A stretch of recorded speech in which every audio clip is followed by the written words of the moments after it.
ଫିଡ଼ରେ feed multi cell ଦେଖନ୍ତୁ ଆସିଛି କାରଣ ମାଛ ମଲ୍ଟିଂରେ ଅଛନ୍ତି ତେଣୁକରି ମଲ୍ଟିଂ ସେଲ୍ ମଧ୍ୟ ଦେଖନ୍ତୁ ଦେଖନି ସେ ମିନେରାଲଟାର ହେଲା ମୁଁ କହିଲି ମ୍ୟାଗ୍ନେସିୟମ୍ ପଟାସିୟମ୍ କ୍ୟାଲସିୟମ୍ ଅଛି 8 20 ଠିକ୍ ଅଛି ତାହେଲେ 8 ଥିବ ଆଉ ସକାଳୁ 8 ଥିବ 8 ତ ଠିକ୍ ଆଉ ବେଳବେଳି 8:30 ହେଇଯିବନି ନା। ହାଇ ଫ୍ରେଣ୍ଡ ଜୟ ଜଗନ୍ନାଥ। ମୁଁ ବର୍ତ୍ତମାନ ଆସି ପହଞ୍ଚି ଯାଇଛି ଆମ ପୋଖରୀ ପାଖରେ ଜଷ୍ଟ ଆସି ମୁଁ ପହଞ୍ଚିଲି ଚାଲିଛି ନିଶ୍ଚିନ୍ତ ଭାବରେ ବ୍ଲଗ୍ଟି କଣ୍ଟିନ୍ୟୁ କରିବେ ଏବଂ ଖାସ୍ କରି ସବସ୍କ୍ରାଇବ୍ କରିଦେବେ ଯେଉଁମାନେ ନୂଆ କରି ଆମ ବ୍ଲଗ୍ ମାଧ୍ୟମରେ ଭିଡ଼ିଓଟି ଦେଖୁଛନ୍ତି। ଆଉ ଚାଲନ୍ତୁ ବର୍ତ୍ତମାନ ଯିବା ପୋଖରୀ ଆଡ଼େ ଟିକେ ବୁଲି ଆସିବା। ଫାଇନାଲି ଦେଖନ୍ତୁ ବର୍ତ୍ତମାନ ଡଙ୍ଗାରେ କିଭଳି ଭାବରେ ବର୍ତ୍ତମାନ ଫିଡ୍ ପଡ଼ୁଛି ଦେଖନ୍ତୁ। ଆଉ ଏଇଭଳି ଭାବରେ ଦୌଡ଼ା ଚାରିପିଠି ଦେଖନ୍ତୁ ବନ୍ଧା ଯାଇଛି ଆଉ ଡଙ୍ଗାରେ ବସି ସୁଲ ଡଙ୍ଗାରେ ବସି ଫିଡ୍ ଆରାମସେ ପକାଯାଉଛି ଦେଖନ୍ତୁ। ଆଉ ବର୍ତ୍ତମାନ ଫିଡ୍ ପଡ଼ି ସାରିଲା ପରେ 2 ଘଣ୍ଟା ପରେ ହିଁ ଟ୍ରେ ଦେଖାଯିବ। ଦେଖନ୍ତୁ ରଞ୍ଜନ ଭାଇ ଆମର ଫିଡ୍ କିଭଳି ଭାବରେ ପକାଉଛନ୍ତି। ଆଉ ବର୍ତ୍ତମାନ ଚାଲନ୍ତୁ ଯିବା।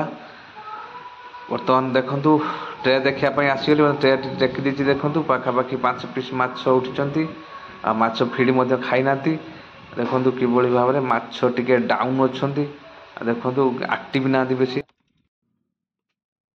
ଫାଇନାଲି ଦେଖନ୍ତୁ ଟ୍ରେ ଦେଖିକି ଆସିଲା ବେଳକୁ ବର୍ତ୍ତମାନ ଆମର କେମିଫାଇନ୍ କମ୍ପାନୀର ବାୟୋଲିଷ୍ଟ ଆସି ପହଞ୍ଚି ଯାଇଛନ୍ତି ଆଉ ତାଙ୍କ ପାଖରେ ସବୁ ପ୍ରକାର ପାଣି ମାପିବା ପାଇଁ ଲିକ୍ୱିଡ଼ ମଧ୍ୟ ଅଛି। ବର୍ତ୍ତମାନ pH ମାପିବା ଏବଂ ଗ୍ୟାସ୍ ମାପିବା ଆଲକାନିକ୍ ମାପିବା ବର୍ତ୍ତମାନ ସବୁ କିଛି ମାପିବା ଆଉ ବର୍ତ୍ତମାନ ଦେଖିବା କିଭଳି ଭାବରେ ମପା ଯାଉଛି ଆଉ କେମିତି କ'ଣ। ବର୍ତ୍ତମାନ ପାଣି ସବୁ ଆମର ଆସିଯିବ ବର୍ତ୍ତମାନ ସବୁ ପୋଖରୀରୁ ଆସିଲା ପରେ ବର୍ତ୍ତମାନ ଯେଉଁ ଲିକ୍ୱିଡ଼ ମାଧ୍ୟମରେ ହିଁ ମପାଯିବ। ବର୍ତ୍ତମାନ ପାଣି ସବୁ ଟେଷ୍ଟ କରାଯିବ କ'ଣ କେମିତି ପାଣିର କଣ୍ଡିସନ୍ ଅଛି, ଗ୍ୟାସ୍ କେତେ ଅଛି, ଆଲକାନିକ୍ କେତେ ଅଛି, pH କେତେ ଅଛି ଆଉ ଏମିତି ସବୁ ମପାଯିବ। ଆଉ ଚାଲନ୍ତୁ ବର୍ତ୍ତମାନ ଦେଖିବା ମାପିବା। ଆଜି କେତେ ପୋଖରୀ ବୁଲିଲଣି ନା ଆମ ଏଠି ଫାଷ୍ଟ ଆଗ ହେଇକି ଆସିଲଣି ସରଆଡ଼ିଆ ହେଇକି ଏଇଟା ଆସିଲ ଏହା ପରେ ଇଆଡ଼ୁ କୁଆଡ଼େ ଯିବ ସିଆଡ଼କୁ ଯିବ କେଉଁଠି ହେଲୋ କେଉଁଠି ହେଲୋ ହ୍ୟାଲୋ ହଁ ମୁଁ କହିଲି ଏ ଯେଉଁ ଫଟୋଟା ପଠେଇଛ ଫ୍ରଣ୍ଟ କ୍ୟାମେରାରୁ ଫଟୋ ହେବନି ଆଗ ପଛ କିଛି ଆସ ଆଗ ପଛ ଟୋଟାଲ କିଛି ଆସୁନି ସେଇଭଳିଆ ଆସୁଛି ହଁ ହଁ ଆଚ୍ଛା ଆଚ୍ଛା ସେଟା ଦେଖନି ସେ ମିନେରାଲଟାର ହେଲା ମୁଁ କହିଲି ମ୍ୟାଗ୍ନେସିୟମ୍ ପଟାସିୟମ୍ କ୍ୟାଲସିୟମ୍ ଅଛି ଆଜ୍ଞା ସିଏ ପୁରା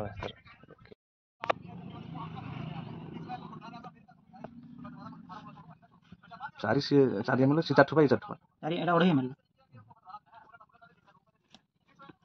এই দুইটা মিশিয়ে ইয়ে হবো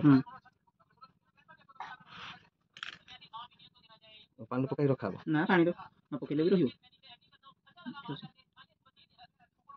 କେତେ ସମୟ ପରେ ଦେଖା ହବ ସେଟା ପିଏଟା ଦେଖିବ ନା ପିଏଚ ସେଟା ପିଏଚ ନା ଦେଖିଲେ ପିଏଚ କେତେ ଅଛି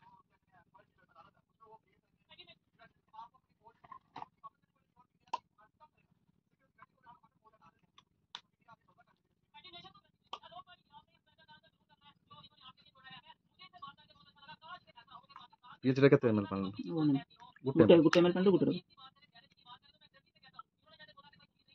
5 ml ଦେଖିବ ଆମର ଯୋଉ ପିଏଚ ପେପର ତା ଦେହରେ ଯୋଉ ଆସୁଛି କୋଉ କମ୍ପାନୀ ସେଟା ତ ପେପରଟା ପେପର ଆଉ ଇଏ ଲିକ୍ୱିଡ କଣ ପଡ଼ିଯିବା ଏରେ ଗୋଟେ ଠୁଆ ପଡ଼ିବ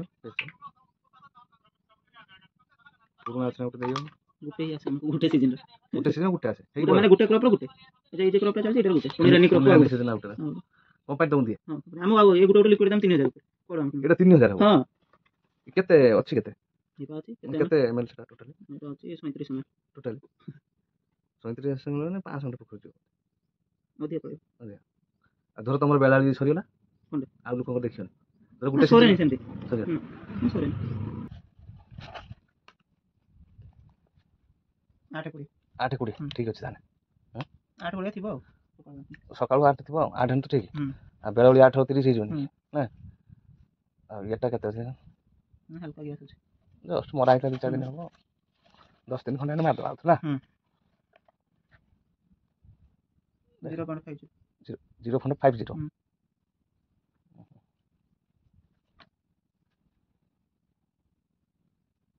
କେତେ କେଜି ମାଛ কেଜି ଛୋଟ ପୋଖରୀ ବି କେଜି ମାରି ଦେଇଥିଲି। ବଡ଼ ହଁ ମାଛ ସେ ବଡ଼ ମାଛ ହେଲାଣି ସେ ଖାଇବେ ଯେଭଳି 500 ଆଉ ସେ ସେ କାମ ଦେବ। ଜିଓ ଲାଇଟ୍ ମରା ହେଲା ତା ସାଙ୍ଗ ବସ। ଆଉ କ'ଣ ଆସିଛି କ'ଣ ଦଉନ ଭିତରେ କିଛି ଅଛି ନା ମେନ୍ ଫେନ୍ ଅଛି ଆଣିଛ ଦେଲ। ଫାଇନାଲି କମ୍ପାନୀ ତରଫରୁ ଦେଖନ୍ତୁ କେମ୍ଫାଇନ୍ କମ୍ପାନୀ ତରଫରୁ ଆମକୁ 3 ପିସ୍ ବେନିୟନ୍ ଦିଆଗଲା। ଆଉ ତାଙ୍କ କମ୍ପାନୀର ମଧ୍ୟ ଷ୍ଟାମ୍ପ ଅଛି। ଆଉ ତାଙ୍କ କମ୍ପାନୀର ହାଇଲାଇଟ୍ ହେବା ପାଇଁ ଆଉ ସବୁ ଚାଷୀକୁ ହିଁ ଏଇଭଳି ଦିଆଯାଏ, ପ୍ରତିବର୍ଷ ଦିଆଯାଏ। ସବୁ କମ୍ପାନୀ ହିଁ ମ୍ୟାକ୍ସିମମ୍ ଦେଇଥାନ୍ତି। ଆଉ କେମ୍ଫାଇନ୍ ଦେଖନ୍ତୁ 3 ପିସ୍ ଦେଲା। ଆଉ ନିଶ୍ଚିନ୍ତ ଭାବରେ କିଭଳି ଭାବରେ ହେଇଛି ଦେଖ। ଫାଇନାଲି ବର୍ତ୍ତମାନ ସମୟ ସନ୍ଧ୍ୟା 7:00 ଏବଂ ଏହି ସମୟ 7:00 ବର୍ତ୍ତମାନ ଆଜିର ଡେଟ୍ ଚେକ୍ କରିବା ଏବଂ ଦେଖିବା ମାଛ ଫିଡ୍ ଖାଇଛନ୍ତି କି ନାହିଁ। ଆଉ ଡେଟ୍ ବର୍ତ୍ତମାନ ଦେଖିନେବା ଫିଡ୍ ଖାଇଛନ୍ତି କି ନାହିଁ ଦେଖିବା। ଦେଖନ୍ତୁ ମାଛ 2-4 ପିସ୍ ଉଠିଛନ୍ତି ଚିତ୍ତ କମ୍ପାନୀ ମାଛ ଫିଡ୍ ଖାଇଛନ୍ତି କି ନାହିଁ।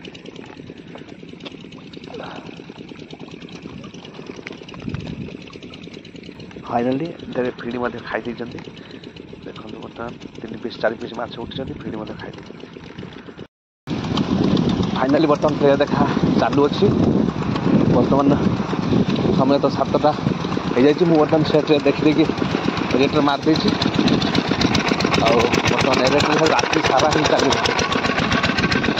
କାହିଁକିନା ଯେମିତି ଆମକୁ ଘରେ ରାତି ସାରା ଫ୍ୟାନ୍ ଚାଲେ, ଆମେ ଶୋଇଲା ବେଳେ ଫ୍ୟାନ୍ ଯଦି ବନ୍ଦ ହେଇଯାଏ ଘର ଗରମ କେଉଁ ଭଳି ହେଉଥିବ ଆପଣମାନେ ଜାଣିପାରୁଥିବେ। ସେମିତି ମାନେ ପୋଖରୀ ଭିତରେ ଯଦି ରେଟ୍ରେ ନ ଚାଲିବ, ପୋଖରୀ ଭିତରେ ଏଭଳି ରାତି ସାରା ରେଟ୍ରେ ହିଁ ଚାଲିବ।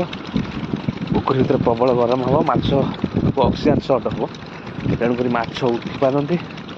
ତେଣୁକରି ରାତି ସାରା ହିଁ ରେଟ୍ରେ ଚାଲିବ।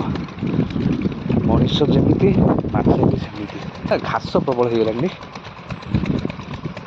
ବର୍ତ୍ତମାନ ସେଇ 6 ନମ୍ବର ପୋଖରୀର ଆଉ ଏକ ଟ୍ରେ ବର୍ତ୍ତମାନ ଦେଖିବା। ଦେଖି ସାରିଲା ପରେ ଆମର ସେଇ ଯେଉଁ ଏରିଆ ଏଇ ଯେଉଁ ଏରିଆ ଟ୍ରେ ଦେଖନ୍ତୁ ଇଏ ମରାଯିବ। ସେ ବର୍ତ୍ତମାନ ମାରିକି ଆସିବ। ବର୍ତ୍ତମାନ ଏ ମାରିବା ଟ୍ରେଟା ଆଗେ ଦେଖିନେବା। ଦେଖିବା ଏଥିରେ ଫିଡ୍ ଖାଇଛନ୍ତି କି ନାହିଁ। ଆଇଲା ଏଥିରେ ଫିଡ୍ ମଲ୍ଟିଂ ସେଲ୍ ଦେଖନ୍ତୁ ଆସିଛି, କାହିଁକିନା ମାଛ ମଲ୍ଟିଂରେ ଅଛନ୍ତି, ତେଣୁକରି ମଲ୍ଟିଂ ସେଲ୍ ମଧ୍ୟ ଦେଖନ୍ତୁ। ଇଏ ଦେଖନ୍ତୁ ମଲ୍ଟିଂ ସେଲ୍ ଦେଖନ୍ତୁ, ମଲ୍ଟିଂ ସେଲ୍ ଦେଖନ୍ତୁ, ମଲ୍ଟିଂ ସେଲ୍ ଉଠୁଛି। ଆଉ ମାଛ ମଲ୍ଟିଂ ଯେହେତୁ କରିବେ ବର୍ତ୍ତମାନ 6 ନମ୍ବର ଦେଖିଦେଲେ। ବର୍ତ୍ତମାନ 5 ନମ୍ବର ରେଟ୍ରେ ଦେଖିବା। ସେପଟେ ଆମର ରଞ୍ଜନ ସେପଟରେ ଆମର ଦେଖୁଛନ୍ତି। ଆଉ ଦେଖିକି ରେଟ୍ରେ ମାରିବେ। ମୁଁ ବର୍ତ୍ତମାନ ଆକୁ ଦେଖିକି ରେଟ୍ଟା ମରାଯିବ ଦେଖିବା। ଏଥିରେ ମଧ୍ୟ କେତେ ମାଛ ଉଠୁଛନ୍ତି। ମେନ୍ ହେଉଛି ଫିଡ୍ ଖାଇଛନ୍ତି କି ନାହିଁ ଦେଖିବା। ଟ୍ରେଟା ଚେକ୍ କରାହୁଏ, ଫିଡ୍ କେତେ ଖାଇଲେ କେତେ ରହିଲା। ଆଉ ଦେଖନ୍ତୁ ମାଛ ସବୁ ପଳେଇଲେ ଡେଇଁକି। ଫିଡ୍ ଯେହେତୁ ଧଳା ଝାଡ଼ା ହେଉଛି, ତେଣୁକରି ମାଛ ଫିଡ୍ ବି ମଧ୍ୟ ଖାଇନାହାନ୍ତି।